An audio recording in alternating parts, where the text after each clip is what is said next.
A arte e a fé, quando caminham juntas, uma potencializa a outra. Hoje vamos conhecer testemunhos de fé que transbordam em belas obras de arte. Vamos conferir?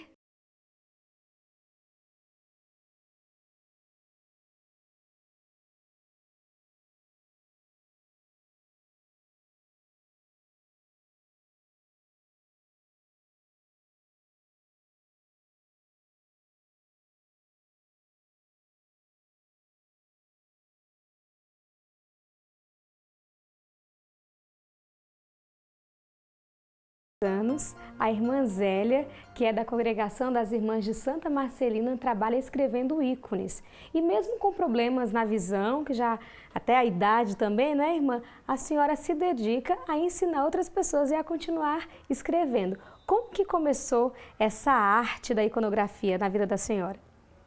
Começou numa busca de oração. Eu estava achando, no final de 99, eu estava achando a minha oração muito fraca, muito ruim. E comecei a buscar. E encontrei um ícone de Jesus, um pantocrator, que começou a me questionar muito com aquele olhar severo dele. E eu falei assim, eu vou te enfrentar, Jesus. Tirei uma cópia e comecei a contemplar esse ícone. Da contemplação passou a vontade de representá-lo. As coisas foram mudando entre mim e ele, né? E eu comecei a ter vontade de fazer. Então eu escrevi um ícone sem saber quase nada sobre ícone. As informações que eu tive foram assim por meio de pesquisas na internet. E o meu trabalho foi assim crescendo, mas eu não me julgo ainda iconógrafa que escreve ícone. Eu sou iconógrafa que contempla ícone.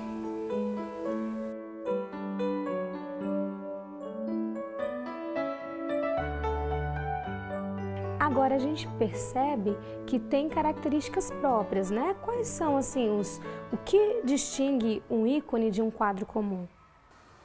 O ícone tem determinadas regras. Então, cor no ícone, as cores têm significado. Por exemplo, Jesus. Jesus assumiu a natureza humana. E o azul significa no ícone a natureza humana. Então, o manto de Jesus é azul. A túnica, Jesus é Deus. O vermelho é o símbolo da divindade. Então, ele tem a túnica vermelha e o manto azul. E Nossa Senhora é o contrário. Nossa Senhora é humana, então a túnica é azul e o manto é vermelho. E assim também nos santos, né? Então, as cores têm um significado especial. E há outros particulares. Por exemplo, nas vestes. A gente não faz um esfumado nas vestes. Há um degradê de cores, só que a gente tem que saber onde termina um tom e onde começa outro. Então é bem marcado isso. No rosto, por exemplo, do ícone, é importante o nariz. O nariz parece um pouco maior do que o normal, porque ele tem um significado, é aspirar. Seria quase como aspirar Deus, né? A divindade, o sobrenatural.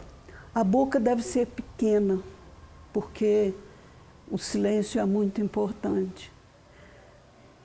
A orelha grande para a audição da palavra de Deus. Toda a carnação, rosto, mãos, pés, no ícone podem ser esfumaçados, não tem a mesma regra que para as vestes, né? Quando você vê um ícone que tem um prédio atrás com esses panos vermelhos, você pode concluir essa cena aconteceu dentro de um recinto fechado. O ícone não representa o recinto fechado, é tudo aberto. Quando você quer representar, por exemplo, uma floresta, você não precisa desenhar a floresta inteira. Um arbusto esquematizado já significa essa floresta. As montanhas são representadas de uma forma especial. São quebradas, né? Não são representadas como a gente costuma representar no outro tipo de pintura. Enquanto vocês estão fazendo os traços, estão escrevendo o ícone, também já é um momento ali de intimidade com Deus. Vocês traçam o rosto de Jesus, mas vai fazendo essa experiência também. Também. E essa experiência é muito forte, dessa presença de Jesus, assim, de Maria ou do santo, né, que a gente está representando, é muito forte. E eu, especialmente, quando tenho dificuldade, assim, porque a minha vista não ajuda muito, e eu estou fazendo, por exemplo, estou escrevendo o ícone de Nossa Senhora. Eu falo para Jesus assim: olha, é sua mãe, me empresta seus olhos que eu vou fazer melhor o rostinho dela. E quando é ele, eu falo com ela: mãe, é você que tem que me ajudar, me empresta seus olhos. Eu sei que as coisas vão saindo com a ajuda deles, né? É uma forma assim de a gente fazer uma oração. Eu acho que é assim muito íntima essa oração, muito nossa com ele.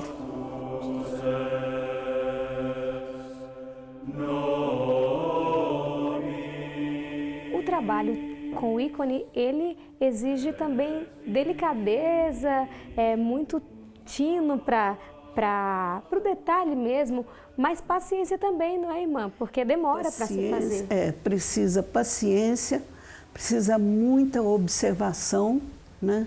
Porque é uma cópia. Tanto que a gente diz escrever ícone. Então você tem que fazer um treinamento da sua mão para traçar os claros, escuros, que são representados por linhas finas, linhas grossas. Então, sem fazer interrupções. Então, a gente precisa de um treino. Como se treina para fazer caligrafia, a gente precisa treinar para escrever o ícone. Um dos seus preferidos é o Pantocrator, que ela chama de Meu Primeiro Amor. Foi o mais rápido que fez. E esse mais rápido que eu fiz foi por uma necessidade espiritual minha, que eu estava na fossa. E então eu falei para Jesus assim: eu acho que para sair dessa, você não está me escutando, então para sair dessa é só fazendo você, né? Então eu comecei a fazer o ícone, a escrever, e à medida que eu fui trabalhando e orando, eu fui me sentindo melhor. E ele veio com a graça e completou a obra. Irmã, escrever um ícone é uma vocação também. A senhora já é consagrada, tem uma vocação específica e dentro dessa vocação a senhora descobriu uma outra, que é a escrita do ícone. O que isso representa para a sua vida? Olha, para mim representa tudo, porque é um presente de Deus para a minha velhice. E a senhora pode também passar para os alunos isso, né? Posso, eu sinto também como vocação isso. Tanto que nós fomos assim, aqui no nosso ateliê, somos poucas pessoas, mas essas pessoas também são escolhidas. Eu acho que é uma vocação que o Senhor dá, ele faz o chamado e a gente responde, né, fazendo o que ele nos propõe. E na vocação dada, Deus nunca deixa uma pessoa caminhar sozinha. Irmã Zélia se tornou professora para aqueles que também se sentiram pessoalmente atraídos pela grandiosa mística da arte com ícones. Kátia, como você começou a trabalhar com ícones? Ai, foi um chamado de Deus, né? E chamado de amigos e pessoas que a gente convive. Eu tenho muita convivência com a Igreja Católica, com padres, com amigos que frequentam e a gente comunga a mesma fé. E quando chega num ambiente desse, que vê um olhar e que chama e que penetra e que é como se fosse uma oração, a gente emociona e dá aquela vontade enorme de pôr a mão no pincel e começar a escrever as palavras de Deus através de uma imagem. Você percebe que esse tipo de arte, você que é pedagoga, que já trabalhou com outras artes, tem um diferencial para a sua vida pessoal também? Sem a menor sombra de dúvida. É diferente. É como se estivéssemos ouvindo, lendo e enxergando o Evangelho através das imagens. Você está escrevendo aqui Nossa Senhora. À medida que você também vai fazendo os traços, o rosto, a pintura mesmo, também é um momento de oração ali, você tendo a sua intimidade com ela também. Não é um momento, é inteiramente oração. Aqui a gente vive o tempo inteiro em oração.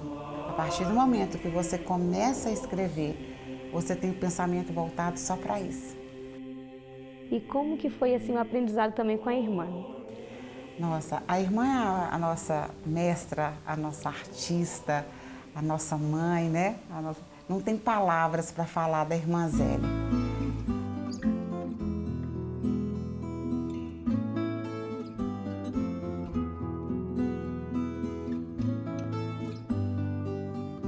Dandara, você é uma artista, dá para ver aqui. Como que você se encontrou com a irmã Zélia? Como que você caiu nesse ateliê? Bom, foi um chamado também de Deus. Sem dúvida, um padre, que é meu diretor espiritual, ele e é diretor espiritual da irmã também, ele virou para mim e falou: preciso que você produza alguns ícones para mim. E eu já pintava antes, mas ícones eu não conhecia. Conhecia só de vista, mas nunca tinha pintado. Comecei a ler e estudar o ícone antes de pintar. Eu falei, vou começar. Só que eu cheguei num ponto que eu não conseguia mais. Eu falei assim, eu preciso de ajuda, né? É tanto espiritual, o ícone demanda uma ajuda espiritual, quanto também na técnica da pintura. E aí eu falei assim, vou procurar a irmã, né? Eu procurei, mandei uma mensagem para a irmã, mandei 2, aí ela respondeu. Começamos a trocar, né, mensagens e ela me dando orientações. Até que um dia ela falou assim, traz o seu ícone aqui. Aí eu trouxe o meu ícone e daí em diante a gente começou a história, né, aqui no ateliê. Eu acho que já são em torno de 5 anos já de trabalho juntos. E vocês fazem juntos também, né? Sim, a gente tem trabalhos que nós assim, por mais que não tenha uma pincelada, mas tem uma opinião. A gente tenta, às vezes o que um enxerga, o outro não, e a gente trabalha muito em parceria, né, em ajuda um do outro. Para a sua vida pessoal, o que representa participar da construção de ícones que não são apenas pinturas bonitas, mas representam a própria presença de Jesus ou de Nossa Senhora, daquele que está representado no ícone? Para mim é uma forma de evangelização. Eu falo com a irmã que é uma evangelização que a gente vai passar e ela vai continuar evangelizando outras pessoas.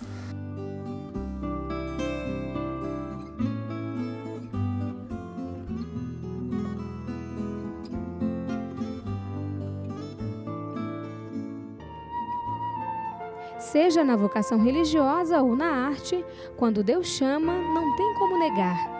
Padre Mário, da paróquia Santo Afonso de Ligório, de Belo Horizonte, divide seu tempo entre o ateliê e o altar. Missões complementares no resgate de almas.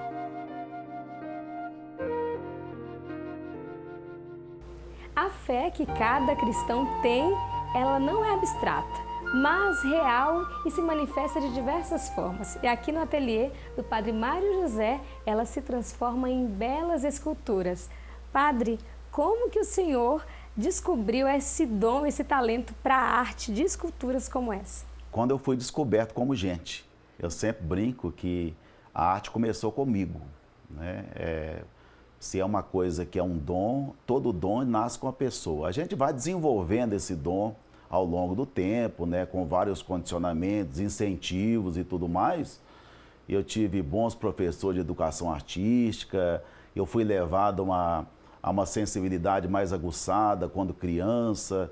Meus pais, minha família era muito católica, eu gostava muito de ir à igreja, ver aquelas imagens e ficava olhando as imagens, as pessoas achavam que eu estava rezando. Na verdade, eu estava contemplando, vendo todo o detalhe para depois fazer. E minha mãe já sabia, ela já falava assim, tudo que ele vê, ele faz. E ela então falava assim, eu sei por que você está olhando essa imagem, você está olhando para fazer igual. E a gente andava muito a pé, e hoje tudo é mais fácil e tudo, mas na época andava muito a pé. E tinha muita pedra-sabão, tem muita gente que não conhece pedra-sabão, e lá em casa tinha, nos barrancos, pedra-sabão.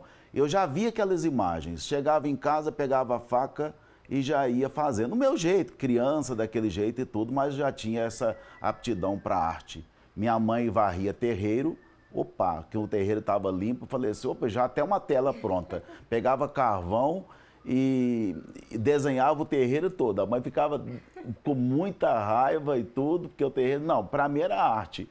Minha mãe xingava e minha avó elogiava. Era a tela ali. Era a tela, aquilo é meu espaço. Então eu comecei assim, meu pai também tinha uma tendência muito forte para a arte. Papai fazia esculturas em cabo de ferramentas, coronha de espingarda e cabo de faca.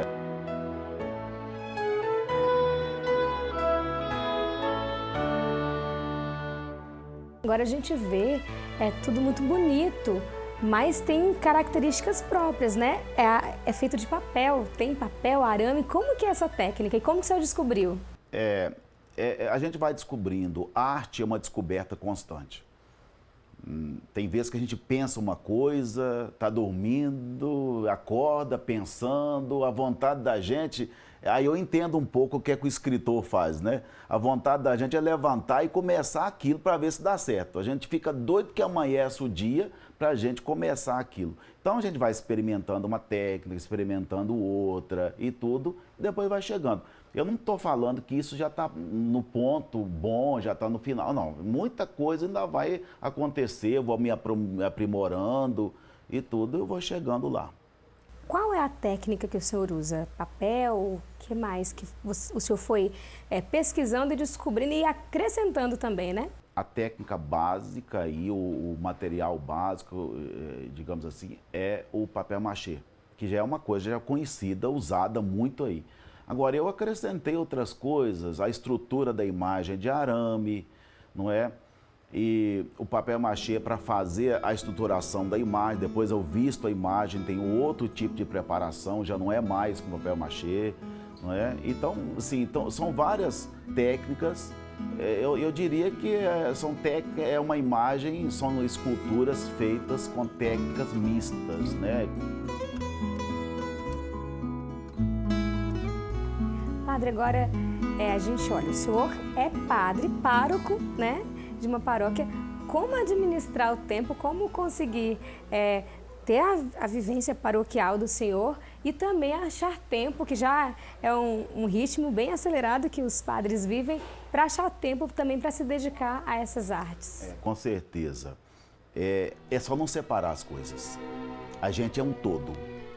Né? Eu não gosto dessa coisa esfacelada. Aqui eu sou padre, aqui eu sou fulano de tal, aqui eu sou Beltrano. Não, eu sou padre, tenho o olhar de artista, enfim, tudo é o Mário.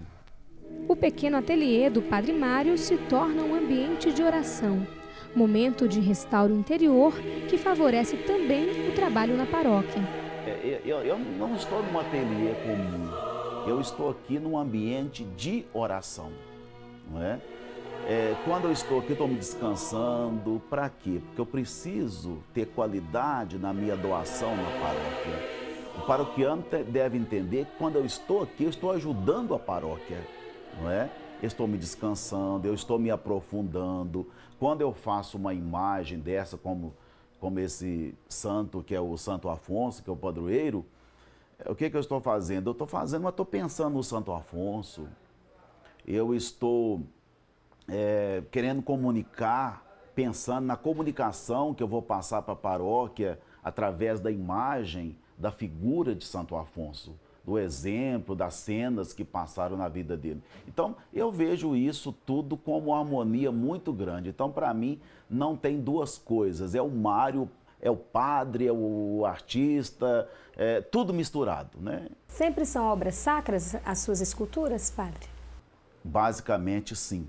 Já tentei fazer outras coisas e tudo, mas a arte sacra, ela fala mais diretamente comigo, tem a ver com a minha história, com o meu contexto, não por ser padre só, né? Porque padre pode fazer outro tipo de arte, mas é porque tem a ver com a minha formação, não é? As imagens, os ícones, os santinhos. Lá na infância, quando você olhava na igreja. Né, eu gostava de ir à Semana Santa, ver todo aquele clima da Semana Santa, observar os detalhes do Senhor Morto, da Nossa Senhora das Dores. E tudo para mim, assim, tem a ver. Isso sou eu. Eu sou formado dessa forma, assim que eu enxergo. Então, por isso que a arte sacra, ela me realiza mais.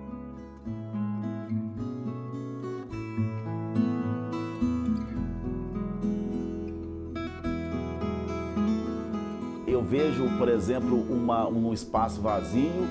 Outro dia eu brinquei com uma pessoa, falei, você não está vendo, porque só falta uma imagem de Santo Afonso para terminar essas 4 peças lá para a igreja. Aí você não está vendo, mas eu já estou vendo. Eu quero fazer você enxergar. Você não está vendo ainda, agora eu estou vendo. É isso, a gente vê, a gente coloca para fora aquilo que está dentro. Tem hora que até eu fico olhando, gente, mas ficou... Quer dizer, mas eu não sou dono dessa expressão. Isso é uma coisa de Deus, não tem como explicar muito, né? E transborda de uma espiritualidade, não é, padre? Precisa ter uma espiritualidade para fazer uma obra sacra? Precisa, porque, igual eu falei, arte sacra, a arte no geral já é expressão de Deus, né? Porque você... O belo, né? É o belo. Agora, a arte sacra mais ainda porque você está comunicando, colocando esse belo a serviço da fé. Não é qualquer belo. Uma fogueira é bela. Você vê um fogo pegando uma serra, é uma coisa bonita, mas é um belo trágico. É um belo que destrói, não é? Então não é qualquer belo, mas é um belo a serviço da fé, a serviço da construção humana.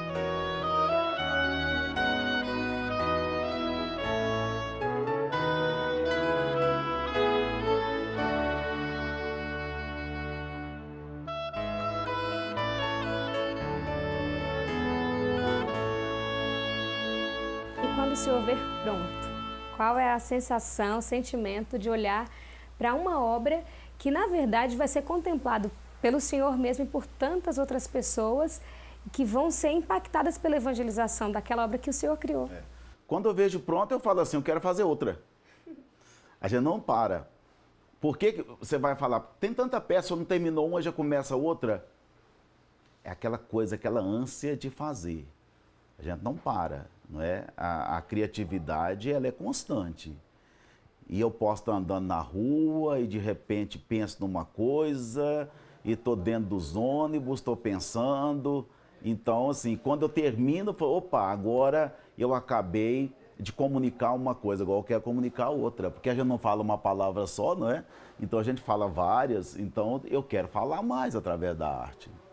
Mesmo assim não tem fim. Nem depois da morte. Elas vão continuar falando. O que eu acho bonito no artista é que ele não morre. Ninguém morre, né? O bem não morre. Morre matéria. O bem não. O belo não morre. Aquilo que vem de Deus é eterno. Assim é a fé. Simples como o ar, a água e tudo o que é essencial. Assim são os artistas. Pessoas comuns com um segredo infinito no peito. O dom de materializar o místico e se imortalizar em verdadeiras obras de Deus.